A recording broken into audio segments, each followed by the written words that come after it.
You don't need a flight number, Paige, because you aren't going. My father's voice cut through the applause at his anniversary dinner, loud enough for all 30 guests to hear. He pointed his champagne glass at me and laughed. Someone has to stay behind to feed the dogs and watch your sister's kids. That's your job. He didn't say it like a request. He said it like he was speaking to a servant. My mother smoothed her napkin and looked away. My sister, Brittany, just smirked. In that moment, 30 people watched my own family decide I wasn't worth a seat on the plane. But as I stood there humiliated, my hand brushed against my phone. They thought they were putting me in my place. They didn't know they had just left me alone with their financial records. Before I tell you what I found in my father's safe that night, and how I used it to turn their paradise into a federal prison, drop a comment telling me where you're watching from, and what time it is there. I want to see how far this story travels. The room was so quiet, I could hear the ice melting in the champagne buckets. 30 people were holding their breath, waiting for the explosion. They expected tears. They expected me to flip the table or scream at my father for treating a 32-year-old woman like an indentured servant. My mother was actually gripping the tablecloth, her knuckles white, bracing for the scene that would ruin her perfect evening. And honestly, a part of me wanted to give it to them. I wanted to shatter every crystal glass in the room, but I didn't. I just stood there completely still. My sister, Brittany, broke the silence. She walked over to me, her heels clicking on the hardwood floor, and thrust a 3-inch thick binder into my chest. "Here," she said, her voice dripping with fake sweetness. "It's the itinerary for the dogs and the kids. The twins need their humidifier set to exactly 68 degrees, and the dogs only eat the organic lamb mix, warmed up for 15 seconds. Don't mess it up." I looked at the binder. I looked at my father, who was watching me with a smug, expectant grin. He wanted me to fight. He wanted me to beg.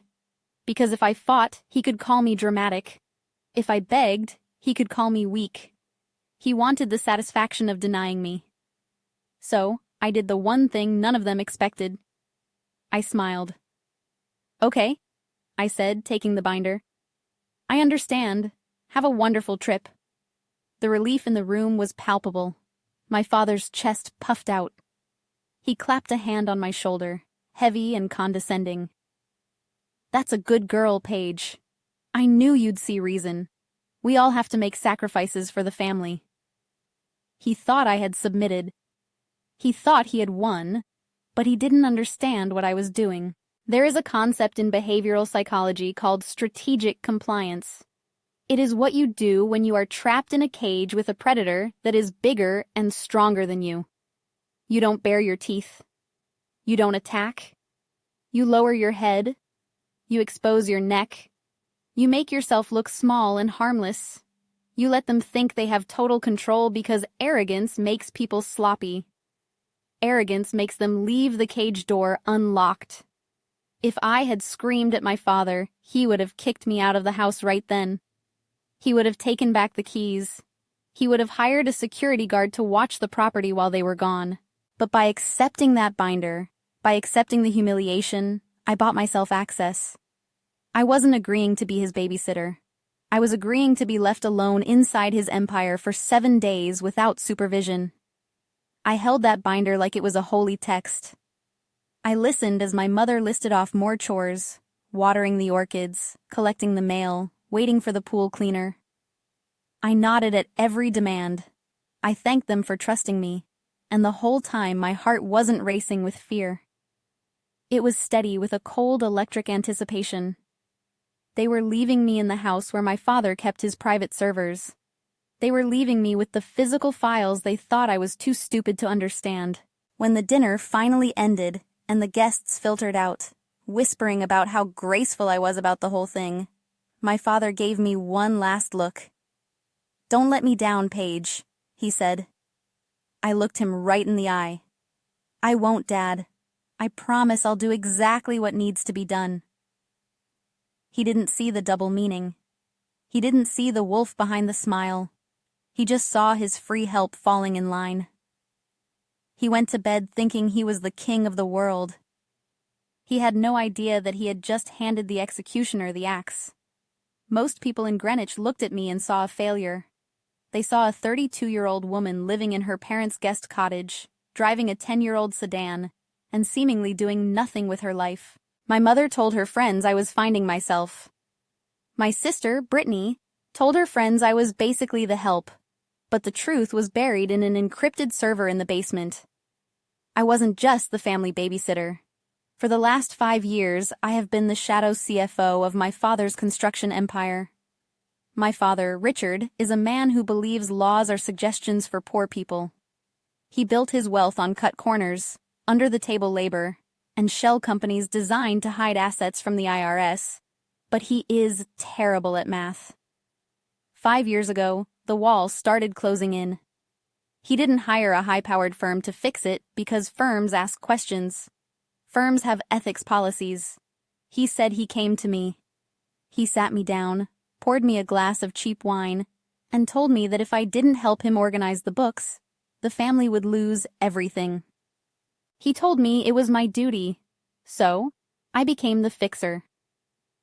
While Brittany was posting unboxing videos of designer bags I knew were bought with laundered money, I was up until 4 in the morning creating paper trails to cover their tracks.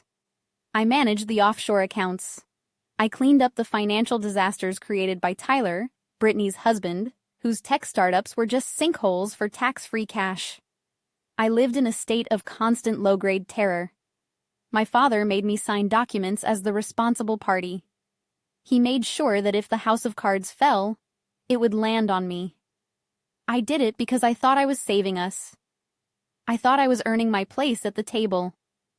I thought that if I worked hard enough, if I saved them enough times, they would finally respect me. Then came the night that killed the daughter and woke up the auditor. It was 3 years ago. I was in my father's office shredding documents he didn't want the state inspectors to see when his email notification pinged. It was a thread between him and Tyler. The subject line was simply, "The Page Problem." I clicked it. My heart hammered against my ribs as I read my father's words. "Don't worry about Paige asking for a salary. She's too scared to leave and too ugly to get married. She's cheaper than a firm, and she's our free insurance policy. If the feds ever come knocking, we claim she went rogue. She's the perfect PSI." I didn't cry. I didn't scream. I sat there in the glow of the monitor, feeling a cold, metallic clarity wash over me.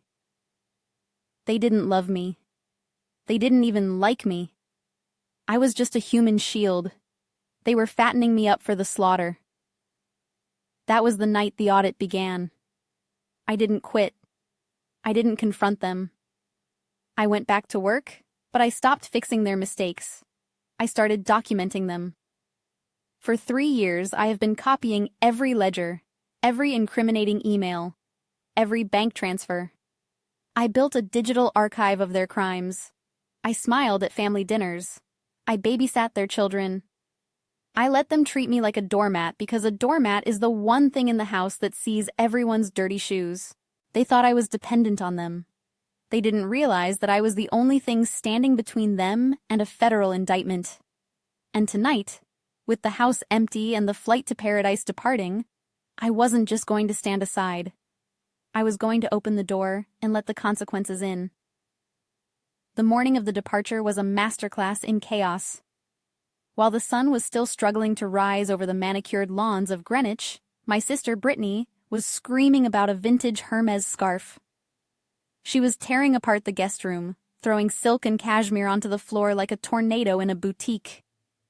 Tyler, her husband, was sitting on the edge of the bed, wearing sunglasses inside, nursing a hangover that smelled like top-shelf bourbon and bad decisions. "Paige!" Brittany shrieked. "Where is it? I cannot go to Hawaii without the blue one. It matches my bikini."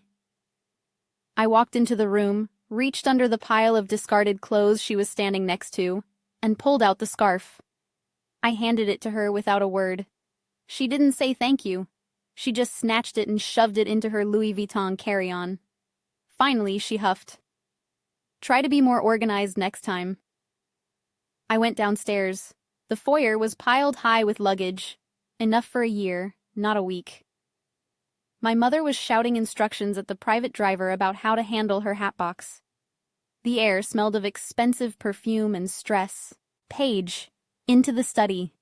Now. My father's voice came from the hallway.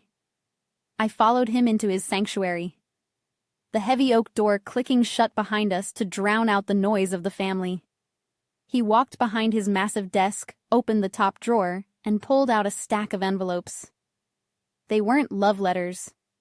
They were IRS notices, thick, heavy, and unopened. He tossed them onto the mahogany surface. They slid across and stopped right in front of me. "These came last week," he said, adjusting his cufflinks. "They're flagging some discrepancies in the payroll accounts for Tyler's startup. I need you to make them go away while we're gone."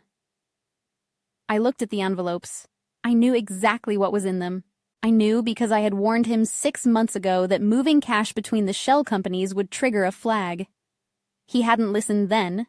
Now he wanted a miracle. "Dad," I said, keeping my voice neutral, "these look serious.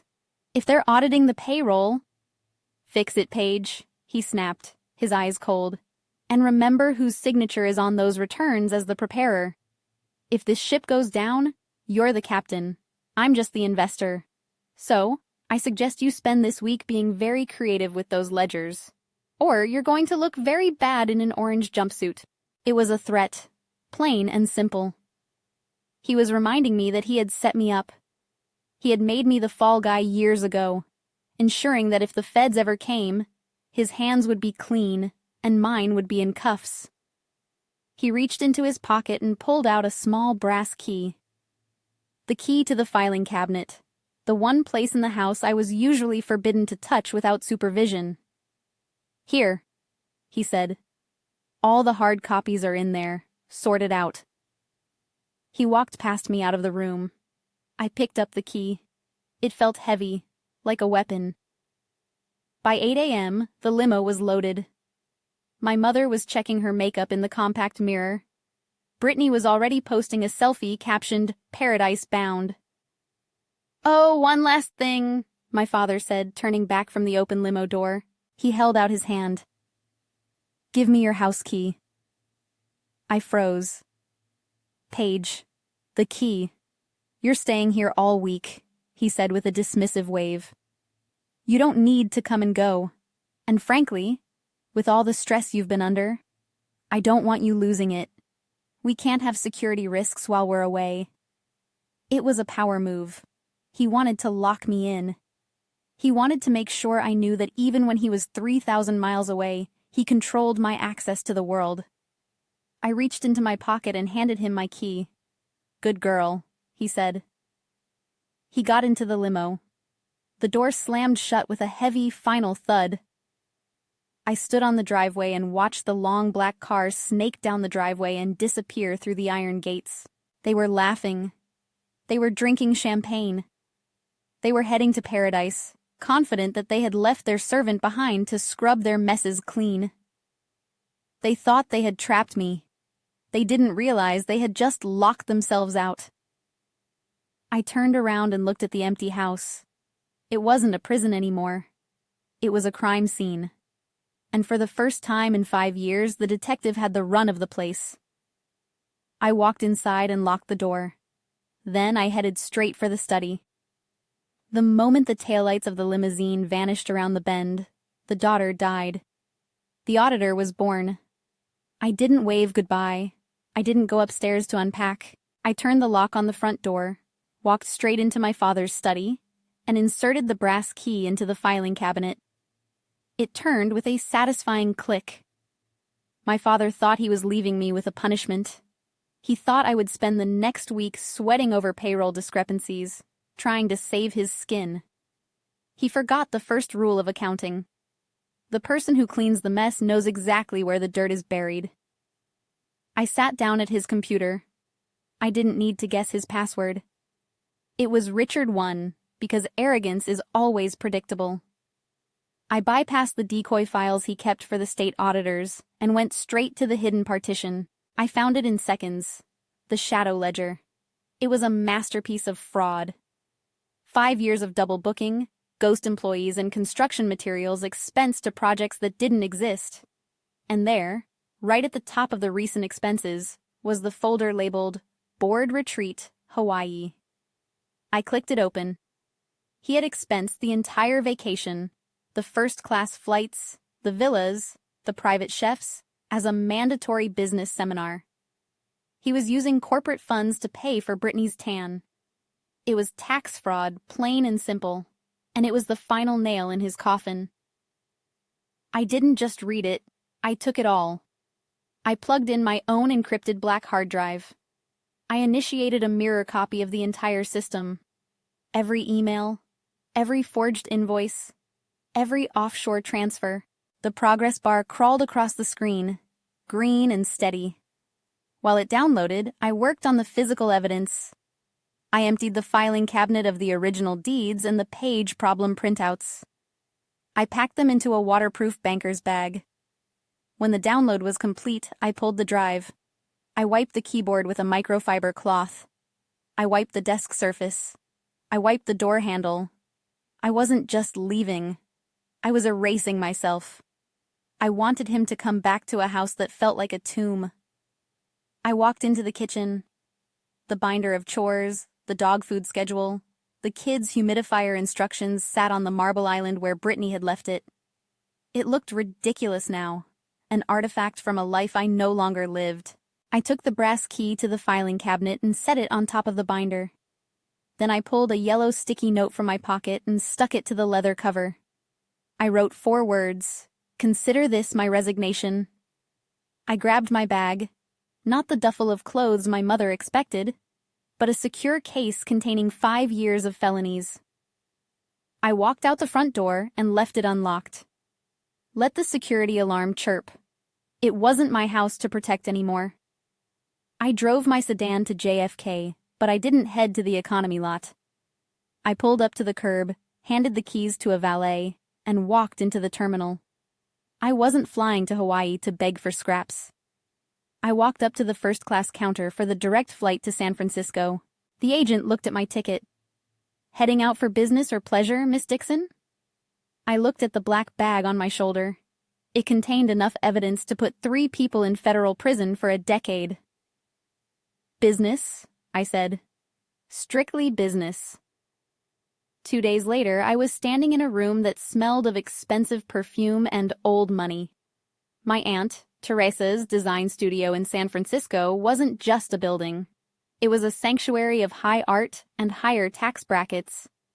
She was hosting a private pop-up show to introduce me to her inner circle, not as her niece, but as a financial consultant for the elite. For the first time in my life, I wasn't wearing an apron or a polyester blend. I was wearing a silk structural gown Teresa had designed, holding a glass of vintage champagne, and actually breathing. "You look like you belong here," Teresa whispered, squeezing my arm. "No one would ever guess you spent the last decade filing receipts for a construction company." I smiled, feeling the phantom weight of the binder finally lifting off my chest. I felt safe. I felt untouchable. Then the double doors at the front of the gallery burst open with a violence that made the crystal chandeliers tremble. The music stopped. The chatter died. Every head in the room turned. Standing in the doorway were my father and Tyler. They looked like a car crash in a museum. They were still wearing their vacation clothes. Linen shirts stained with sweat. Faces peeling with angry red sunburns. But they weren't alone. Flanking them were 2 massive men in dark tactical gear. The kind of private security you hire when you want to hurt someone without leaving a police report. My father burst into the gallery with guards blocking the exits, screaming for them to grab me. In front of horrified guests, he accused me of stealing $50,000 in diamonds and hard drives, painting me as a criminal to hide his own crimes. Tyler threatened to call the police unless I handed over the bag. Instead, I pulled out a manila envelope. I told them I wasn't a thief. I was a whistleblower. The drives were already with the IRS and the FBI, and touching me meant tampering with a federal witness. The guards backed off immediately.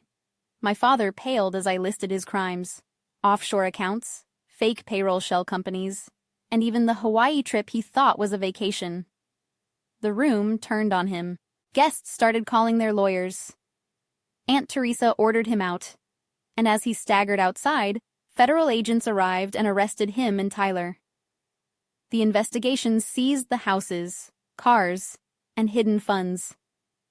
My parents and sister were left broke. Richard and Tyler got 5 years for tax evasion and fraud. I received $3.6 million under the whistleblower program and bought Aunt Teresa's building. I realized my father was never powerful, only loud, leveraged, and funded by stolen money. When it vanished, so did he. Now I own my life, my work, and my future. Family isn't blood. It's the people who honor your